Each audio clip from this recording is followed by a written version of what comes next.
അങ്ങനെ നമ്മുടെ Kalayil service station എത്തിയിട്ടുണ്ട്. ഇതിന് ഇവർ നമ്പർ രജിസ്റ്റേർഡ് ചെയ്യും ക്യാമറയിൽ, അതിന് ശേഷമാണ് ഓപ്പൺ ചെയ്യുക. ഇത് ശരിക്കും സർവീസ് സ്റ്റേഷനുമാണ്, അതുപോലെ തന്നെ സ്റ്റോ ബോട്ടിൻ്റെ കുലീനയുടെ ഡെപ്പോയും കൂടിയാണ്.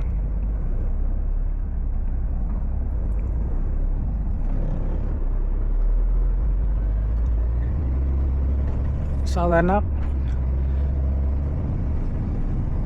സർവീസ് സ്റ്റേഷനിൽ വരുന്ന വണ്ടികളൊക്കെ ഈ ഭാഗത്ത് ഒന്ന് റൈറ്റ് സൈഡിലും അതുപോലെ തന്നെ ലെഫ്റ്റ് സൈഡിലും പാർക്ക് ചെയ്യും. അതുപോലെ തന്നെ അവിടെ തന്നെയാണ്. ഞങ്ങളുടെ ഡെപ്പോ ഇതിൻ്റെ അകത്താണ്, ഈ ബാരിയറിന് ശേഷം.